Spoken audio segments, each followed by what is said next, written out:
Garlic chicken എങ്ങനെയാണ് റെഡിയാക്കുന്നത് എന്നുള്ളതാണ് ഇന്നിവിടെ കാണിക്കുന്നത്. ഇതിൽ മുളക് പൊടിയോ മല്ലിപ്പൊടിയോ മറ്റുള്ള ഒരു പൊടികളും ചേർത്തിട്ടില്ല. വളരെ പെട്ടെന്ന് തന്നെ റെഡിയാക്കി എടുക്കാനും പറ്റും. 1 കിലോ ചിക്കൻ എടുത്തിട്ടുണ്ട്. അതിലേക്ക് 2 ടേബിൾ സ്പൂൺ കോൺഫ്ലവറാണ് ചേർത്ത് കൊടുക്കുന്നത്. കുറച്ച് കുരുമുളക് ക്രഷ് ചെയ്തത്, പൊടിയായിട്ടുള്ളത് ഇട്ട് കൊടുക്കരുത്, ചതച്ച് തന്നെ ഇട്ട് കൊടുക്കണം. കുറച്ച് ചെറുനാരങ്ങ നീര്, ആവശ്യത്തിനുള്ള ഉപ്പ്. ഇനി ഇതെല്ലാം കൂടി ഒന്ന് മിക്സ് ചെയ്തെടുക്കുക. ഇനി ഇതിനൊരു 15 മിനിറ്റെങ്കിലും ഒന്ന് മാറ്റി വെക്കണം, എങ്കിലേ നല്ല സോഫ്റ്റായിട്ട് വരുള്ളൂ. ഇനി വെളുത്തുള്ളി വളരെ ചെറുതാക്കിയിട്ട് വേണം അരിഞ്ഞെടുക്കാനായിട്ട്. അത്യാവശ്യം വേണം ഇതിലോട്ട് വെളുത്തുള്ളി. ഒരു വലിയ വെളുത്തുള്ളി മൊത്തം ഞാൻ എടുത്തിട്ടുണ്ട്.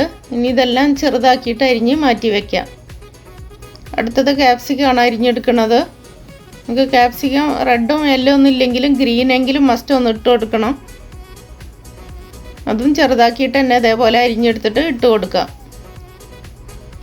ചിക്കൻ വറുക്കാനായിട്ട് ഒരു പാൻ വെച്ചിട്ടുണ്ട്. അതിലേക്ക് ഓയിൽ ഒഴിച്ചു കൊടുക്കാം. വെളിച്ചെണ്ണ ഒഴിച്ചു കൊടുക്കരുത്. ഓയിലോ അല്ലെങ്കിൽ ബട്ടറൊക്കെ ഒഴിച്ചു കൊടുത്തിട്ട് വറുത്തെടുക്കാവുന്നതാണ്. ചിക്കനെല്ലാം നിരത്തി ഇട്ട് കൊടുക്കുന്നുണ്ട്. അടച്ചു വെച്ച് വേവിക്കേണ്ട ആവശ്യമൊന്നുമില്ല. തുറന്ന് വെച്ചിട്ട് തന്നെ വേവിച്ചെടുക്കാം. ഇടയ്ക്കിടയ്ക്ക് ഒന്ന് തിരിച്ചും മറിച്ചിട്ട് കൊടുത്തിട്ട് വേണം വേവിച്ചെടുക്കാനായിട്ട്. പെട്ടെന്ന് റെഡിയായി കിട്ടും. ഒരു അരമണിക്കൂറൊക്കെ ഒന്ന് മാറ്റി വയ്ക്കുകയാണെങ്കിൽ നല്ല പോലെ ചിക്കൻ ഒന്ന് സോഫ്റ്റായിട്ട് വരും. അതേപോലെ എല്ലില്ലാത്ത പീസ് ഒക്കെ എടുക്കുകയാണെങ്കിൽ നല്ലതാണ്. എൻ്റെ അടുത്ത് എല്ലില്ലാത്ത പീസ് ഇല്ലായിരുന്നു, അതുകൊണ്ടാണ് ഒരു ഫുൾ ചിക്കൻ എടുത്തിട്ടാണ് ഞാനിത് റെഡിയാക്കുന്നത്. അപ്പോൾ നല്ല പോലെ റെഡിയായി വന്നിട്ടുണ്ട്. ഇനി ഇതിനെല്ലാം ഒന്ന് എടുത്ത് മാറ്റി വയ്ക്കാം. ഈ സ്റ്റൗവിലൊരു പാത്രം വെച്ചിട്ടുണ്ട്. അതിലേക്ക് ബട്ടറാണ് ഞാൻ ഇട്ട് കൊടുത്തിട്ടുള്ളത്. ഞാനിത് റെഡിയാക്കുന്നത് ബട്ടറിലാണ്. നിങ്ങൾക്ക് ബട്ടർ ഇഷ്ടമില്ലെങ്കിൽ നിങ്ങൾ പകരം ഓയിൽ ഒഴിച്ചു കൊടുക്കാം. ഓയിലിന് പകരമായിട്ട് വെളിച്ചെണ്ണ ഒഴിച്ചു കൊടുക്കരുത്. ഇനി ഇതിലേക്ക് വെളുത്തുള്ളിയെല്ലാം ഇട്ട് കൊടുക്കാം. ഇത് ഒത്തിരി അങ്ങോട്ട് മൂപ്പിച്ചെടുക്കേണ്ട ആവശ്യമില്ല. ഒന്ന് വാടി കിട്ടിയാൽ മതി. ഒന്ന് വാടി വരുമ്പോൾ അതിലേക്ക് ക്യാപ്സിക്കം എല്ലാം ഇട്ട് കൊടുക്കാം.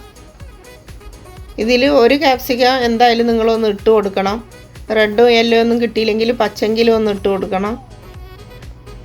ഇതിനൊന്ന് വഴറ്റിയെടുക്കുക. ഒന്ന് വഴന്ന് വരുമ്പോൾ അതിലേക്ക് മൈദപ്പൊടിയാണ് ഇട്ട് കൊടുത്തിട്ടുള്ളത്. 1 ടേബിൾ സ്പൂൺ മൈദപ്പൊടി ഇട്ട് കൊടുത്തിട്ടുണ്ട്. അതുകൂടി ഇതിൻ്റെ കൂടെ ഒന്ന് വഴറ്റിയെടുക്കുക. ഇനി കുറച്ച് ഫ്രഷ് ക്രീമാണ് ഞാൻ ഒഴിച്ചു കൊടുക്കുന്നത്. നിങ്ങൾക്ക് ഇതില്ലെങ്കിൽ ഒഴിച്ചു കൊടുക്കേണ്ട ആവശ്യമില്ല. ഉണ്ടെങ്കിൽ ഒഴിച്ചു കൊടുത്താൽ മതി, നിർബന്ധമൊന്നുമില്ല.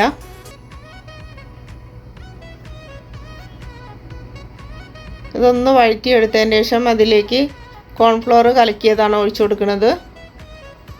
1/2 ടേബിൾ സ്പൂണോളം ഞാൻ കലക്കിയെടുത്തിട്ടുണ്ട്. അതൊന്ന് ഒഴിച്ചു കൊടുത്തിട്ടുണ്ട്. ഇത് ഒഴിച്ചെടുത്ത് കഴിഞ്ഞതിന് ശേഷം ഒത്തിരി അങ്ങോട്ട് ഇട്ടിട്ട് തിളപ്പിക്കരുത്. പിന്നെ ലോ ഫ്ലെയിമിൽ വേണം വെച്ച് കൊടുക്കാനായിട്ട്. ഒന്ന് തിളച്ച് കഴിഞ്ഞ് കഴിഞ്ഞാൽ ഈ സമയത്ത് ഉപ്പൊക്കെ നോക്കിയിട്ട് ഉപ്പിട്ട് കൊടുക്കണം. ഞാൻ അവിടെ കുറച്ച് ഉപ്പും കുരുമുളകും ചെറുനാരങ്ങ നീരെല്ലാം ഒഴിച്ചു കൊടുക്കുന്നുണ്ട്. കുരുമുളക് പൊടിയായിട്ടുള്ള ഇട്ട് കൊടുക്കരുത്, ക്രഷ് ചെയ്ത് തന്നെ ഇട്ട് കൊടുക്കണം. അത് നല്ലപോലെ ഒന്ന് മിക്സ് ചെയ്തിട്ട് ചിക്കൻ ഇട്ട് കൊടുക്കാം. ഞാനൊരു കഷ്ണം ബട്ടറും കൂടി ഇട്ട് കൊടുത്തിട്ടുണ്ട്. ഇനി ഇത് നല്ലപോലെ ഒന്ന് മിക്സ് ചെയ്തെടുക്കുക. ഉപ്പിൻ്റെ അളവൊക്കെ നോക്കിയിട്ട് വേണം ഉപ്പൊക്കെ ഇട്ട് കൊടുക്കാനായിട്ട്. മല്ലിയില കുറച്ച് ഇട്ട് കൊടുക്കാം.